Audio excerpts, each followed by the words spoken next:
Assalamualaikum warahmatullahi wabarakatuh, Guru Mbak. Waalaikumsalam warahmatullahi wabarakatuh. Ya, maaf, saya agak telat. Gimana ya, teman-teman? Berkat, silakan ditanggapi. Benarkah Yesus adalah Tuhan? Itu secara pemahaman berkat itu. Silakan ditanggapi kepada Bang Zumah, berkat. Maksudnya benarkah Yesus itu Tuhan? Iya, karena maksudnya ya, saya yang ditanya. Bukan Bang, berkat tuh Bang di bawah Bang. Iya, karena kan berkat ini kan sama Yehu Protestan mereka nih, Tritunggal namanya. Jadi baik. Berkat, silahkan berkat. Kita secara santai ya berkat ya.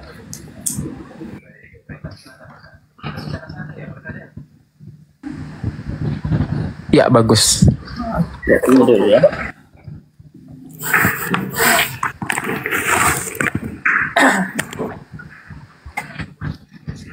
Ya, kalau dikasih saya, apakah benarkah Yesus itu Tuhan? Ya, tentunya saya datang ke sini sebagai orang Kristen Protestan. Maka saya akan berbicara bahwa Yesus itu tentu Tuhan.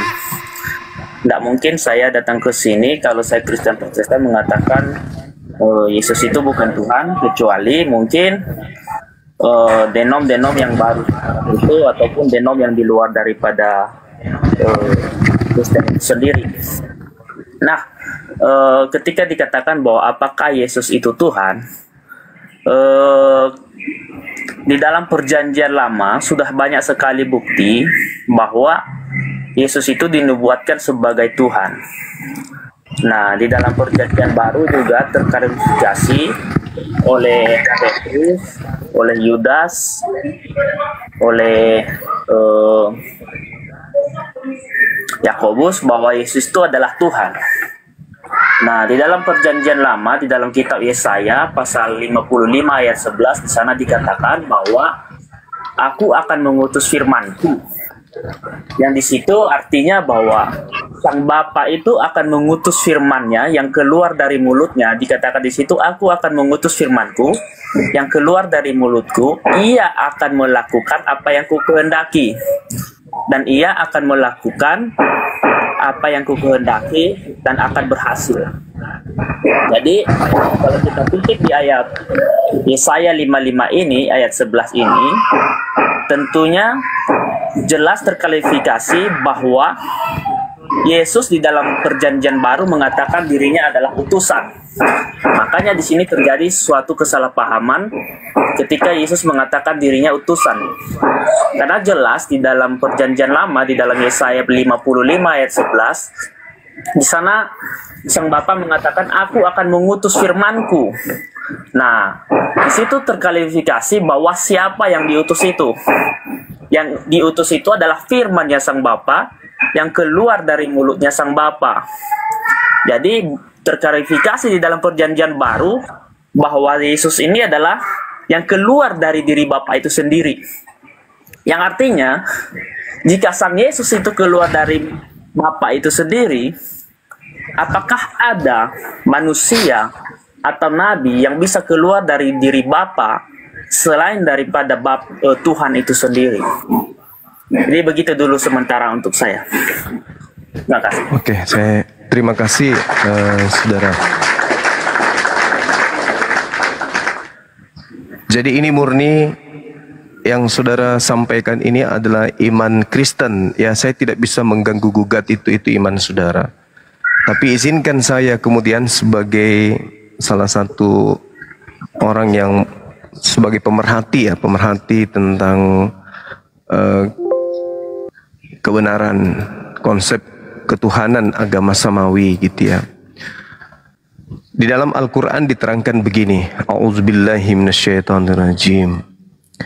Innama amruhu idza arada syai'an ayyakula lahu kun fayakun. Seirama dengan Mazmur 33 nomor 9. Segala sesuatu diadakan oleh Allah ketika Allah itu berdiri sendiri sebagai hakikat pencipta. Tak ada siapapun di luar dirinya. Yesaya 45 nomor 6. Allah Tuhan pencipta langit dan bumi itu ahad, tunggal. berdiri sendiri tanpa siapapun. Ini masa di mana Allah pencipta langit dan bumi belum mengadakan ciptaan, jadi tidak ada yang tahu bahwa ada yang disebut Khalik, ada yang disebut Tuhan, ada yang disebut pencipta. Alam semesta belum ada, bumi belum ada. Allah pencipta langit dan bumi berdiri sendiri. Lalu bagaimana kemudian pencipta kita ini bisa diketahui oleh ciptaan? Innama amruhu idza arada syai'an ayyakula lahu kun fayakun. Allah berkata, jadilah terang. Maka hal di luar dirinya kemudian ada, berupa terang atau matahari. Sudah ada di luar dirinya. Matahari ini ada dari proses apa? Dari proses firman yang keluar dari mulut. Nah, kita bahasakan seperti itu sebagaimana yang Anda bawa tadi, Yesaya 55 nomor 11. Keluar, jadilah terang. Firman yang keluar, jadilah terang itu tidak akan berbalik kepada Allah sebelum yang diinginkan oleh Allah itu terjadi.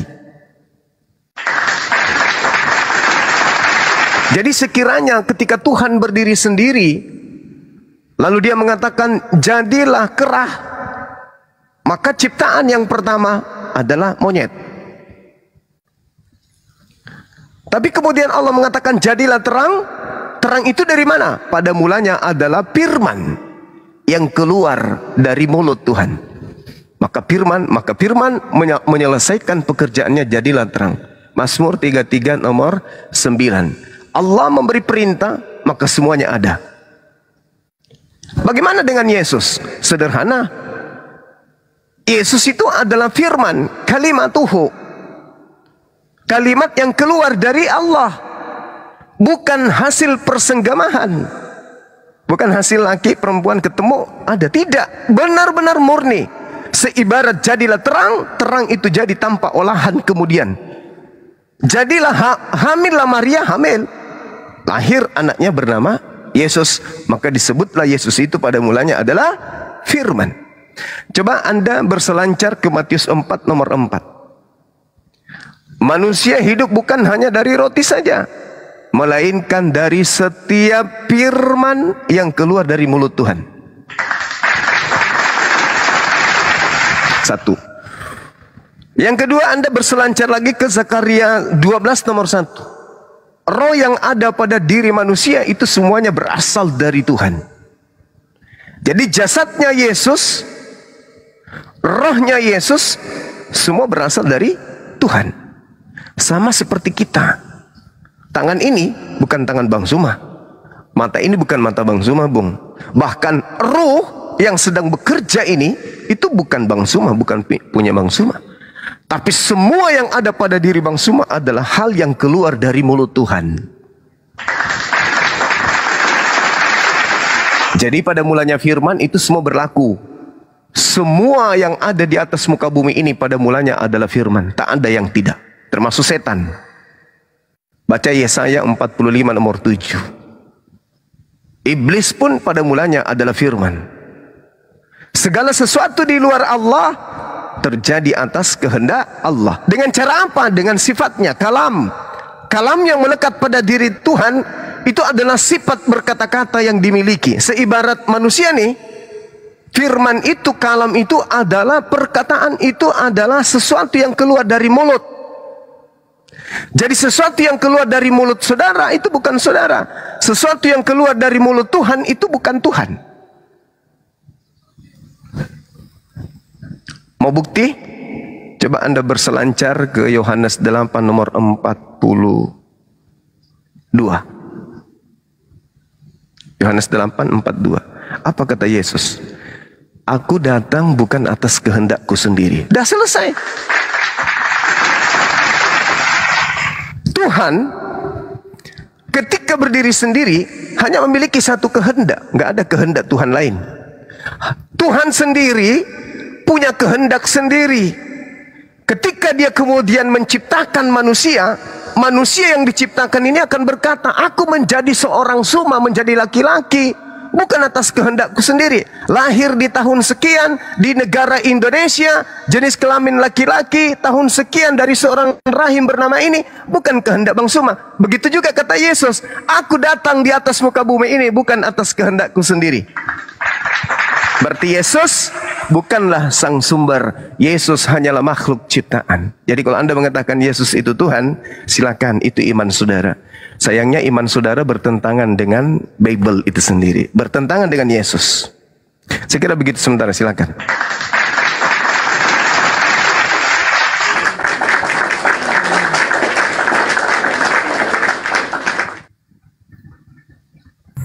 Iya Pak Berkat, silakan dia buka mic-nya Pak Berkat.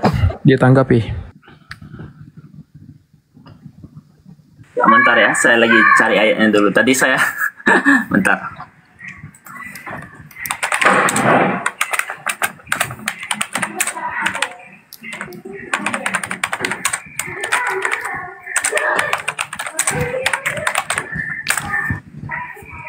Mungkin ya dulu tolong simak sebentar. Saya lagi cari ayat. Ini sih satu poin yang saya tanggapi dari tentang narasi Bang Zuma. Dia menjelaskan tentang kalam Allah. Nah, jadi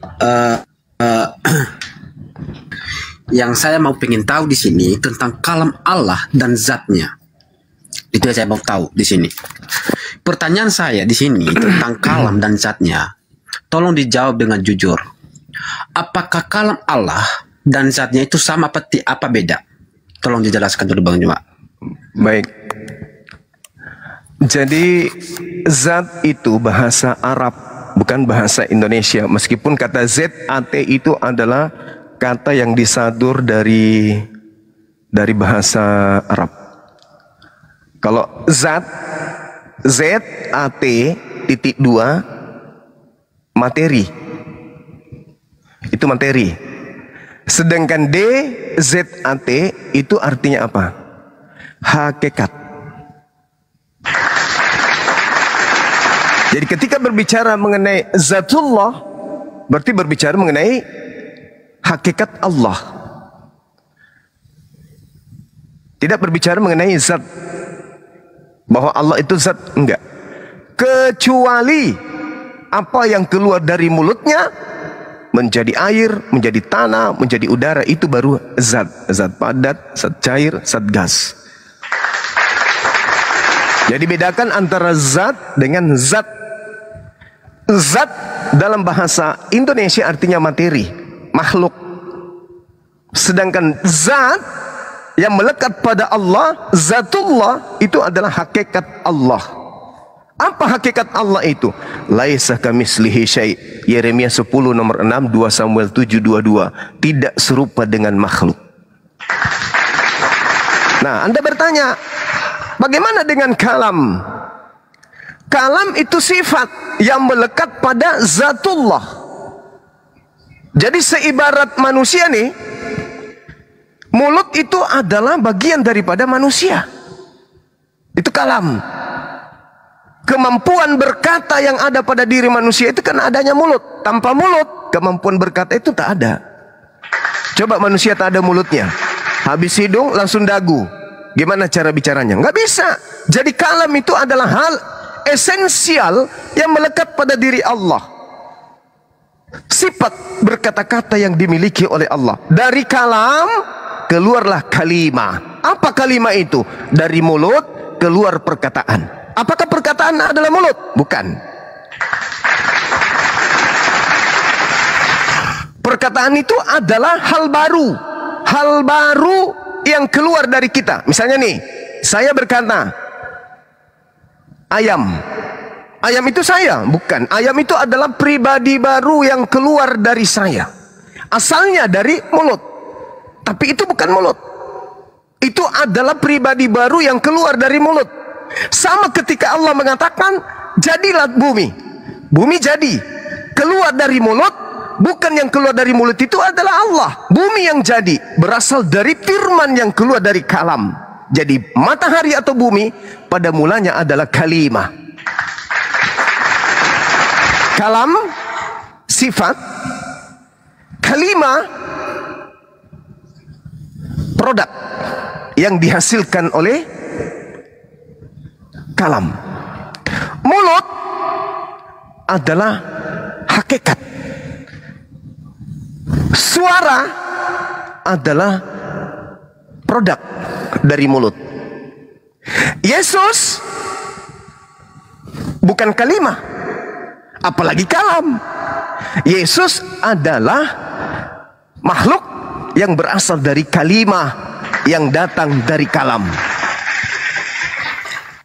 Motor, knalpot, ada suara, keluar karbon dioksida. Di mana Yesus posisinya? Motor, knalpot, asap, suara, karbon dioksida. Posisinya dia adalah karbon.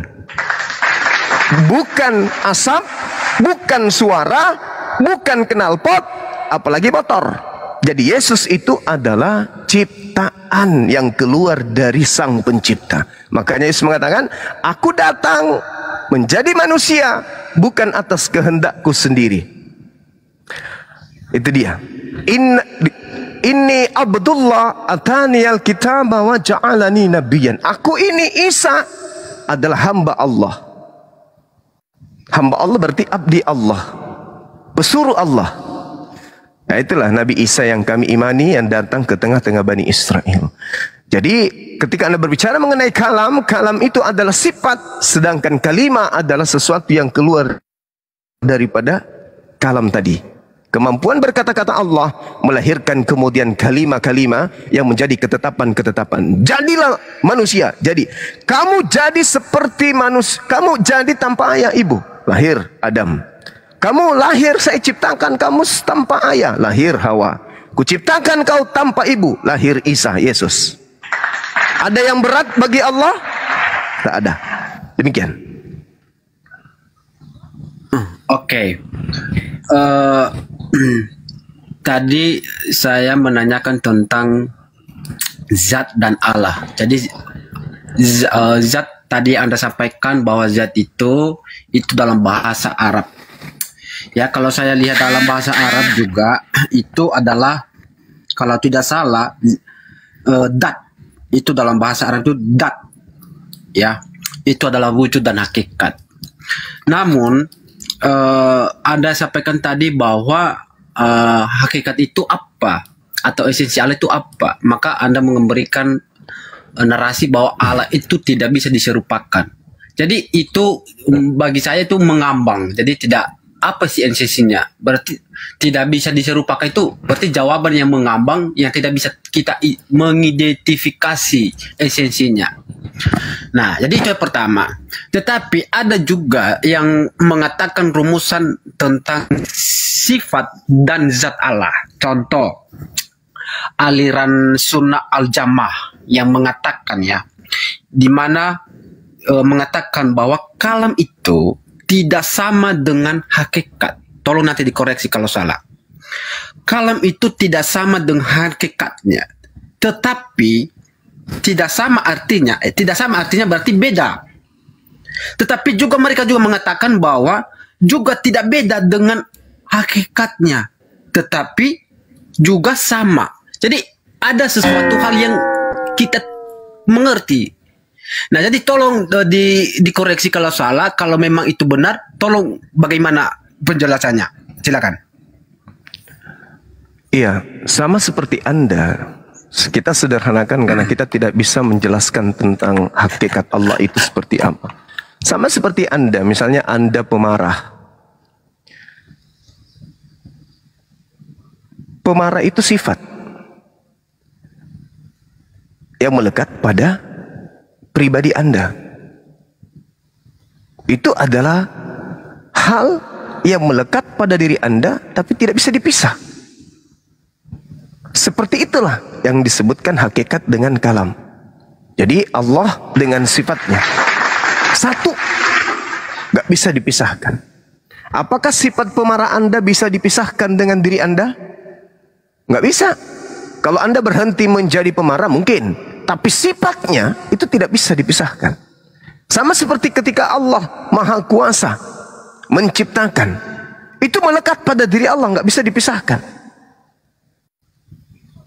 Jadi sifat ini melekat pada diri Allah, di mana kalam ini adalah sifat yang melekat pada diri Allah.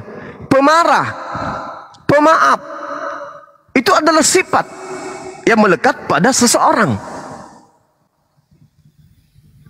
Jadi tidak bisa terpisah. Tapi Anda tidak mungkin kemudian dipanggil sebagai hai pemarah. Tidak, karena itu hanya sifat. Pribadi Anda melekat padanya sifat pemarah. Sesuatu yang tidak bisa terpisahkan, karena itu adalah bagian daripada Anda itu sendiri. Nah, jadi kembali kepada bahasan ini. Ketika Anda mengatakan Yesus itu adalah Tuhan, itu kaidah apa yang Anda pakai? Bible Anda tabrak, Yesus Anda tabrak, Tuhannya Yesus Anda tabrak. Apalagi? Bible Anda tabrak, konsep akal Anda tabrak, semuanya Anda tabrak. Kenapa? Iman tanpa akal itu gila. Iman tanpa akal itu gila. Iman tanpa perbuatan buta, sia-sia. Tapi iman tanpa akal itu gila, stres. Itu, maaf nih, iman tanpa akal itu seibarat hewan. Bagaimana mungkin Anda ingin mengatakan iman Anda betul tapi tidak masuk akal? Sementara hal yang terpenting, yang paling mahal pada diri Anda itu adalah akal. Anda ke warung memilih apa yang Anda ingin beli, pakai akal. Anda beli baju, Anda pilih pakai akal. Cari istri yang cantik, yang baik, dan seterusnya pakai akal. Giliran Tuhan, Anda nggak pakai akal. Orang punya iman itu harus pakai akal. Ini iman, Bung. Ini masalah akhirat kita. Salah kita memilih Tuhan, kekal di neraka kita. Makanya bertuhan itu harus berakal. Yesus pun mengatakan, bukan dalam kitab Matius, kasihi Tuhanmu dengan apa? Dengan iman.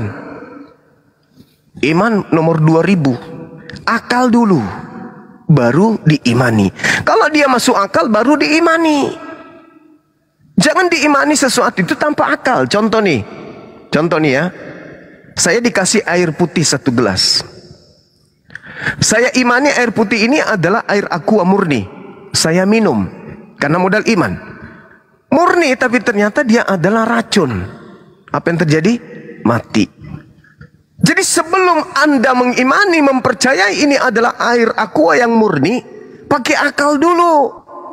Siapa yang kasih airnya? Dari mana airnya? Ya, apa tujuannya saya dikasih? Ada situasi apa? Kemudian saya dikasih air minum oleh siapa? Dipikirkan dulu. Baru diminum. Oh, betul-betul ini adalah air. Itu akal. Makanya perintah para nabi, akal. Afala tatafakkarun, afala ta'qilun. Iqra, disuruh membaca. Makanya Al-Quran pertama kali diwahyukan itu, ayat pertama itu Iqra, baca.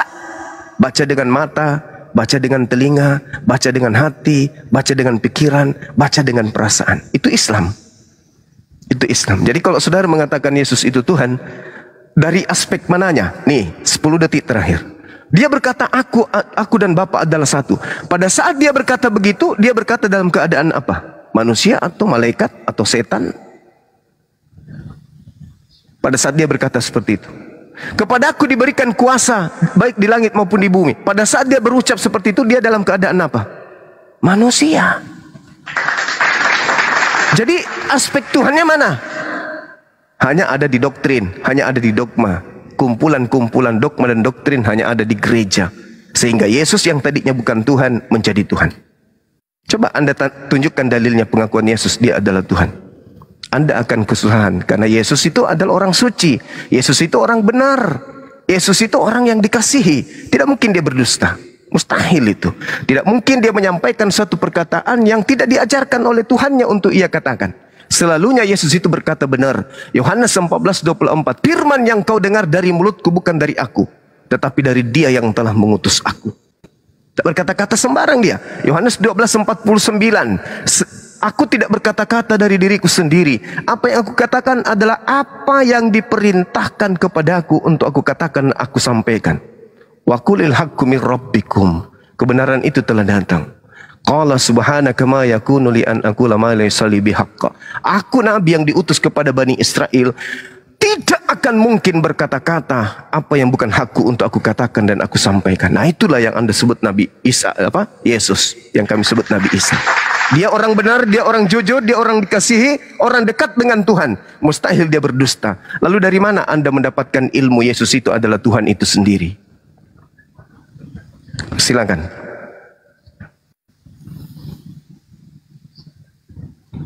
Ya, assalamualaikum warahmatullahi wabarakatuh, Kanda. Waalaikumsalam. Di follow dulu ya teman-teman. Lanjut.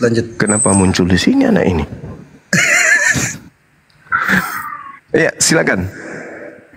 Itu berhubung teman saya itu lagi sinyalnya merah. Ya, silakan, Dek, silakan. Ya. Ya. Tadi saya lagi cari ayat soalnya. Ya, silakan. Sudah ketemu? Oke. Bayahwa Elohim, Berwah Kodes, Bayaswa Hamasya. Pada saat ini, tadi Bang Zuma mengatakan bahwa segala sesuatu itu dijadikan oleh firman itu. Tetapi ada suatu hal yang kita perlu pelajari di sana kalau kita memang manusia yang memakai akal. Kenapa? Apakah ketika Tuhan itu berfirman, suaranya itu yang menjadi benda? Itu yang perlu kita kutip. Misalnya dia berfirman nih ya. Misalnya jadilah terang. Apakah suara yang dikeluarkan itu, apakah sesuatu yang dikeluarkan Tuhan itu, itulah yang menjadi terang? Itu yang perlu kita kutip yang pertama. Karena kita memakai akal ya. Kalau kita memakai akal. Karena jikalau memang suara Tuhan yang keluar itu yang menjadi benda, menjadi sesuatu, maka dapat dibuktikan bahwa segala sesuatu yang ada di alam dunia ini adalah Tuhan itu sendiri. Kenapa saya berani mengatakan seperti itu? Karena itu semua keluar dari Tuhan. Jika ada sesuatu yang keluar dari saya, bahasa saya, apapun yang keluar dari saya, termasuk rambut saya ini adalah saya. Nggak mungkin orang lain. Tetapi pertanyaannya, apakah karena firman itu menjadikan sesuatu, bukan firman itu yang menjadi benda? Itu yang dulu yang perlu kita ketahui. Nah, kalau kita melihat di dalam Yohanes tadi, di dalam Yohanes 1 pasal 1, di sana dikatakan, pada mulanya adalah firman. Firman itu bersama-sama dengan Allah. Dan firman itu adalah Allah. Jelas, Bang Zuma tidak percaya ini. Kenapa? Karena ini adalah bukan kitabnya si Zuma. Tetapi ini adalah kitabnya orang Kristen yang berusaha untuk dipelesetkan. Kenapa? Di sini sudah jelas dikatakan bahwa firman itu adalah Allah itu sendiri. Ini tidak ada hal yang perlu ditafsir-tafsirkan sedalam-dalam mungkin atau bagaimanapun, karena ini sudah eksplisit. Sudah sangat jelas di situ dikatakan bahwa firman itulah yang Allah itu sendiri. Perlu kita ketahui bahwa manusia itu tidak bisa terdiri dari satu saja. Di dalam satu manusia terdiri dari roh, jiwa, dan tubuh. Itu yang perlu kita pahami. Yang artinya di dalam hakikat Tuhan, ada berbagai macam yang terdiri di dalam diri Tuhan itu, termasuk sang firman itu sendiri. Dan firman itu adalah Tuhan. Kenapa? Roh saya adalah saya. Jiwa saya adalah saya. Gak mungkin jiwa saya adalah Zuma, gak mungkin. Jiwa saya adalah tetap saya, dan roh saya adalah saya. Itu yang perlu kita pahami dulu. Nah, ketika tadi saya mengutip di dalam Yesaya 15 ini, demikianlah firmanku yang keluar dari mulutku, ia tidak akan kembali kepadaku dengan sia-sia, tetapi ia melaksanakan apa yang kuhendaki dan akan berhasil dalam apa yang kusuruh kepadanya. Nah, Bang Zuma katakan tadi bahwa Yesus itu, seperti jikalau saya mengikuti seperti yang Bang Zuma katakan, bahwa ketika Tuhan itu berfirman, maka sesuatu itu jadi oleh firman itu sendiri. Maka saya mengatakan bahwa itu semua adalah Tuhan, termasuk ini pun saya katakan Tuhan. Kenapa? Karena ini terbuat dari alam, walaupun diproses oleh manusia itu sendiri. Nah, tetapi kita perlu kutip di situ bahwa ketika dia mengatakan bahwa segala sesuatu menjadi karena firman, bukan berarti firman itu yang telah jadi. Nah, bagaimana kita mengatakan bahwa Yesus itu bukan Tuhan? Di dalam Yohanes 14 ayat 1 dan seterusnya, di sana dikatakan, jangan gelisah hatimu. Percayalah kepada Allah, percaya juga kepadaku. Di rumah Bapakku banyak tempat tinggal. Jika tidak demikian, tentu aku mengatakannya kepadamu. Sebab aku pergi ke situ untuk menyediakan tempat bagimu. Perlu dikutip di sini, tidak ada seorang pun nabi atau tidak ada seorang pun manusia pun yang hebat di muka bumi ini, siapapun dia, saya belum pernah mendengar bahwa dia berani mengatakan saya akan menyediakan tempat bagimu. Boleh kita kutip ayatnya, di situ dikatakan di rumah Bapakku banyak tempat tinggal. Nah, mungkin bagi saudara-saudara muslim mengatakan ini kan sang bapaknya.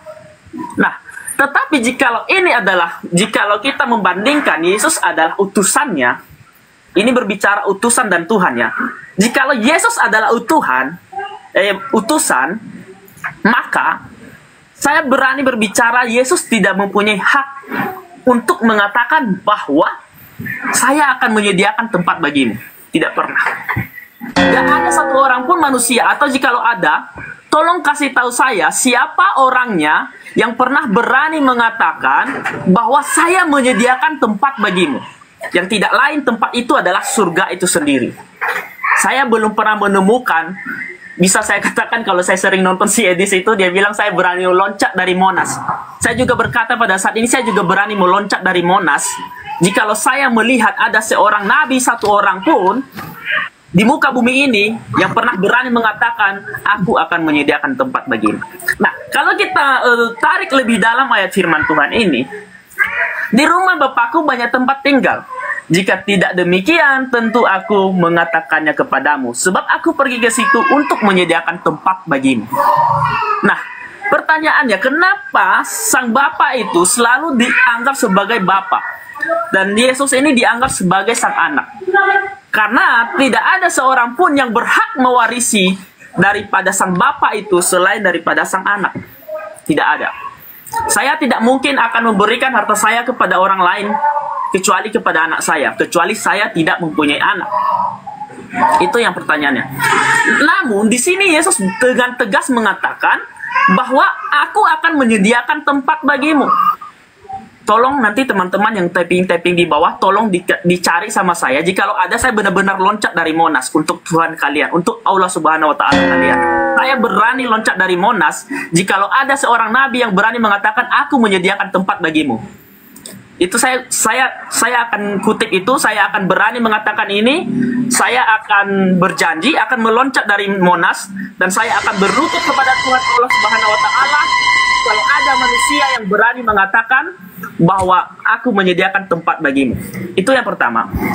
Dan yang kedua, bagaimana kok orang Kristen itu bisa tahu bahwa Yesus itu adalah Tuhan? Nah, jelas di dalam perjanjian lama, di dalam Yesaya, sebab seorang anak telah lahir untuk kita, sedangkan anak ini belum lahir. Tapi dikatakan sebab seorang anak lahir untuk kita. Seorang putera telah diberikan untuk kita, lambang pemerintahan ada di atas bahunya. Dan namanya disebutkan orang penasihat ajaib, Allah yang perkasa. Perlu dikutip di situ adalah Allah yang perkasa, Bapa yang kekal, Raja damai. Pertanyaannya, kepada siapakah ayat ini dituliskan oleh Yesaya pada saat itu? Apakah kepada nabi-nabi siapa? Atau kepada manusia? Atau kepada siapa? Dan perlu kita kutip di situ, di dalam Yesaya 5 ayat 6 ini, di situ dikatakan bahwa Allah yang perkasa. Yang artinya ketika seorang anak ini lahir, maka seorang anak tersebut adalah Allah yang perkasa, Bapa yang kekal. Apakah ada seorang nabi yang layak diberikan julukan ini selain daripada Yesus itu sendiri? Mungkin demikian aja dulu, mungkin saya terlalu lama nanti.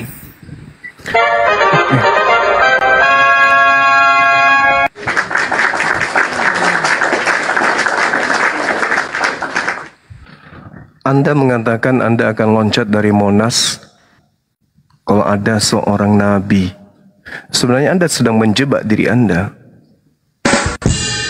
Pada saat Yesus berkata demikian, dia berkata sebagai manusia, bukan sebagai Tuhan.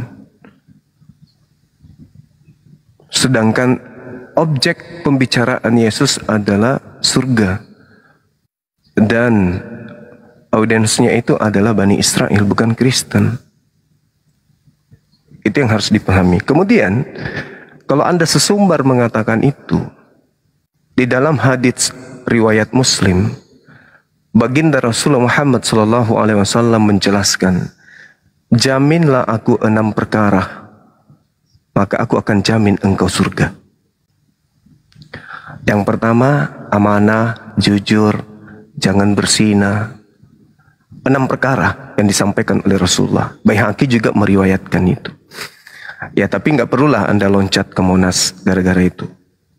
Karena ternyata ada orang yang menjamin surga ketika orang itu menjaga kelaminnya, menjaga mulutnya, menjaga kemudian amanah.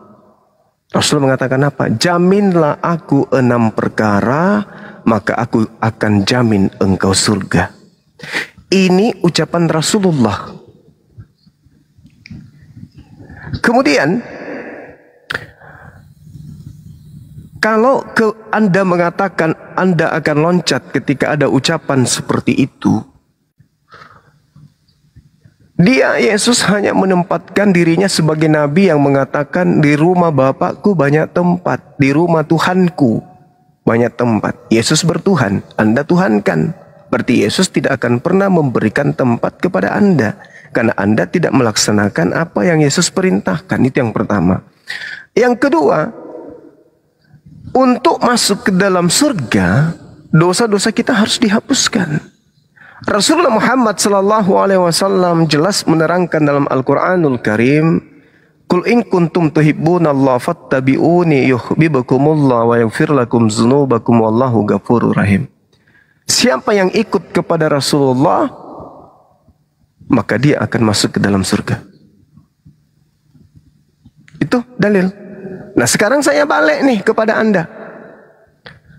Kalau ada jaminan Yesus kepada orang yang ibadah minggu, makan babi, merasulkan Paulus, mengkitabkan perjanjian baru, agamanya bernama Kristen, Tuhannya bernama Yesus, saya juga ingin taruhan.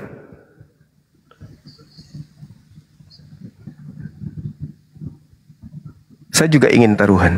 Kalau Anda loncat di Monas, kalau saya beda lagi. Saya akan membangun gereja untuk Anda ibadah. Tanpa perpuluhan, dan saya akan jadi pendetanya di dalam. Ini ditonton oleh ribuan manusia. Sekarang tunjukkan jaminan itu. Ada. Kalau Yesus memberikan jaminan surga kepada yang bernama Kristen, kitabnya perjanjian baru, nama ibadahnya gereja, menuhankan Tuhan bernama Yesus, ya saya bangun gereja di Bolangi sana. Ini disaksikan oleh orang, dan saya sendiri akan menjadi penginjil Anda di sana. Amin. Silakan Anda buktikan. Ada jaminan Yesus kepada orang Kristen? Enggak ada. Kemudian Anda mengatakan Anda akan loncat ke Monas ketika ada Rasulullah Muhammad SAW mengatakan, jaminlah aku 6 perkara, aku akan menjaminmu surga. Siapa yang mengikuti Nabi Muhammad SAW, wa yuzakkihim, akan disucikan dosa-dosanya, akan dibersihkan jiwanya. Itu dalil. Al-Jum'ah ayat kedua. Tadi Ali Imran ayat 31, Al-Maidah ayat 31. Nah, jelas itu, dalilnya ada. Tapi nggak usah loncat, kasihan Anda belum nikah. Jangan ikuti Edis. Edis itu orang nggak sehat. Dia itu ada gangguan jiwa. Nah, kemudian berbicara mengenai uraian yang panjang dari saudara. Sesuatu yang keluar dari Tuhan itu bukan Tuhan. Bukan Tuhan. Karena alam semesta ini semuanya keluar dari Tuhan. Diri Anda itu keluar dari Tuhan. Bukan keluar dari mana Anda itu. Tuhan yang menjadi sumber segala sesuatunya. Kita ini semuanya keluar dari Tuhan. Nah, nggak usah terlalu jauh. Kalau Anda mengatakan ini adalah rambut Anda, ini adalah bibir Anda, ini ada apa yang keluar dari Anda adalah Anda. Sekarang kalau Anda mengatakan yang keluar dari diri Anda itu adalah Anda, itu celaka itu nanti. Coba Anda keluarkan ludah dari mulut Anda. Simpan di lantai. Apakah itu adalah Anda? Yang keluar dari Anda itu adalah Anda. Coba Anda ke jamban. Jangan disiram air. Tengok. Itukah Anda? Bukan. Itu bukan Anda. Tapi kenapa ketika Anda di atas pohon, kemudian Anda meludah ke bawah, Pak Bom-Bom ada di bawah, begitu Anda teriaki Bom-Bom, dia naik gini, mulut menganga, Anda meludah, masuk ke mulutnya, yang dikejar bukan ludah Anda, tapi adalah Anda. Kenapa? Karena sumber ludah itu adalah Anda. Bukan berarti ludah itu adalah Anda. Makanya Anda yang dibalbalin sama Bom-Bom. Bukan. Artinya apa? Segala sesuatu yang keluar dari Anda itu bukan Anda. Dari mata yang keluar bukan Anda, dari telinga bukan Anda, dari hidung bukan Anda, dari mulut bukan Anda, dari pantat juga bukan Anda. Bahaya kalau Anda mengatakan apa yang keluar dari Anda adalah Anda. Bahaya itu. Bahaya. Begitu juga Tuhan. Coba Anda cermati lagi. Di dalam Matius 4 nomor 4 itu. Anda cermati itu. Manusia bukan hanya dari roti saja, tapi dari setiap firman yang keluar. Manusia loh. Yang keluar dari mulut Tuhan. Semua manusia keluar dari mulut Tuhan. Berupa apa? Berupa firman. Kata siapa? Kata Yesus. Masa Anda nggak percaya? Berarti kita ini semua berasal dari firman yang keluar dari mulut Tuhan. Kata Yesus, Matius 4 nomor 4. Makanya adik ini hati-hati bernarasi. Kalau hanya semangat beragama, oke lah kita jempol sampai Anda mau loncat ke Monas. Tapi kan kasihan belum nikah. Menikah dulu baru loncat. Ya. Nah, jangan hanya mengedepankan dogma. Jangan. Amsal 3 nomor 5. Jangan berdasarkan angan-angan saja, tapi harus berpola kepada firman Tuhan. Jangan berpola kepada prinsip sendiri. Itu dogma namanya, itu doktrin. Kalau di kitab saudara dikatakan di Ibrani 11 nomor 1 bahwa iman itu adalah puncak dari pengharapan dan iman itu adalah buah dari sesuatu yang kita tidak lihat.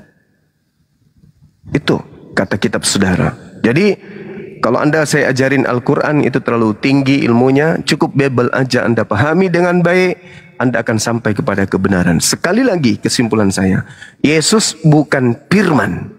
Tuhan bukan firman. Tuhan itu bukan firman. Bukan. Dan Yesus itu bukan firman juga.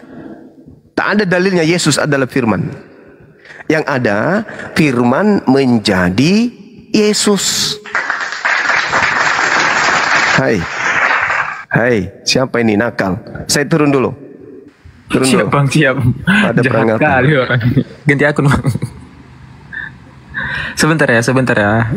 Jadi para Karisteng mereport Bang Zuma tuh. Sebentar. Kerjanya Kristen gitu.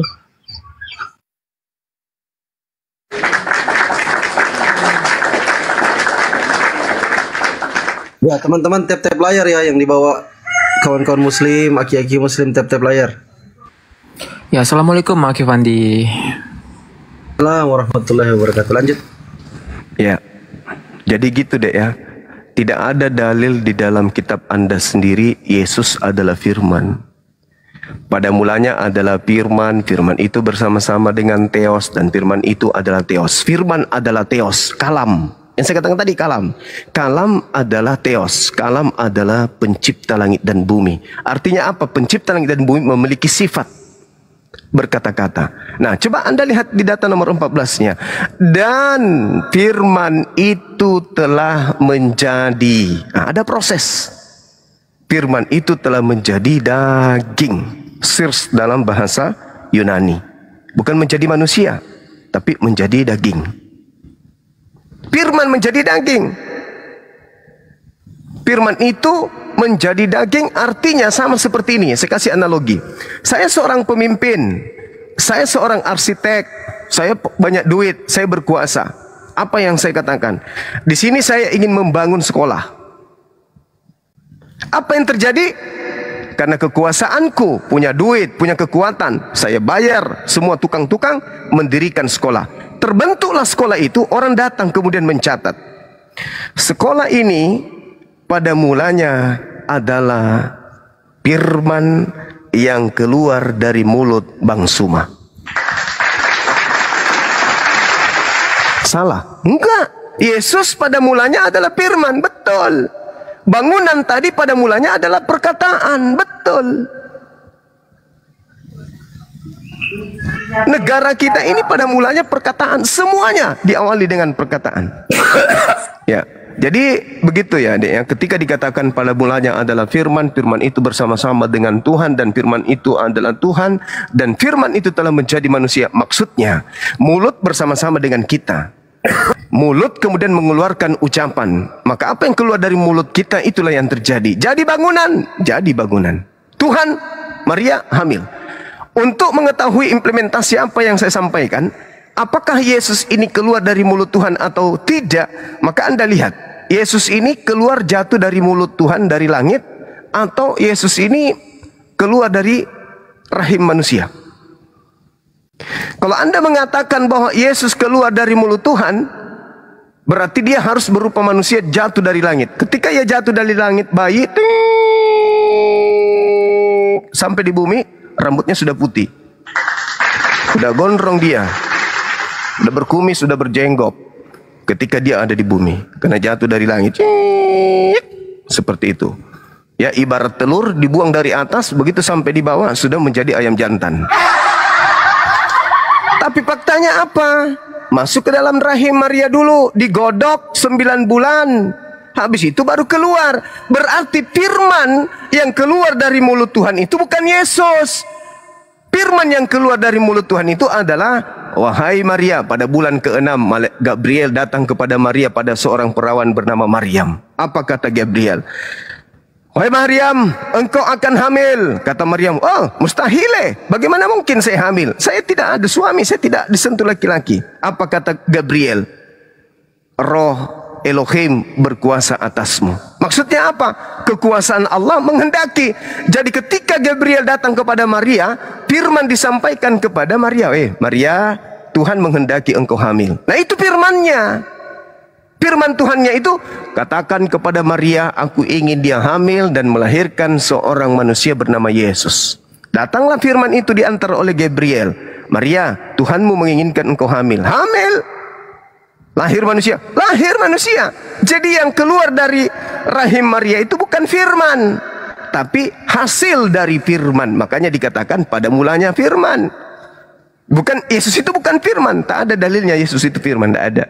Yesus itu penerima firman. Segala firman yang engkau berikan kepadaku, tuh. Jadi dia adalah nabi yang lahir berkat firman. Firman Tuhan, kehendak Tuhan. Maria hamil, hamil. Untuk apa sih kau melahirkan Maria, Yesus secara ajaib? Untuk sebagai nabiku, wakilku, dutaku, untuk menyampaikan firmanku kepada Bani Israel. Makanya Yesus mengatakan, Yohanes 8:42, aku datang bukan atas kehendakku sendiri. Dia datang ke dunia bukan atas kehendakku sendiri. Kalau Yesus itu yang adalah Tuhan itu sendiri, maka dia akan berkata, aku datang menjadi manusia atas kehendakku sendiri. Tapi kan dia mengatakan bukan atas kehendakku, berarti bukan Tuhan. Dan lagi-lagi Yesus manusia, bukan Tuhan. Sementara Tuhan bukan manusia. Bilangan 23 nomor 19. Tuhan bukan manusia dan bukan anak manusia. Yesus manusia dan anak manusia. Nah itu, silakan. Minum dulu.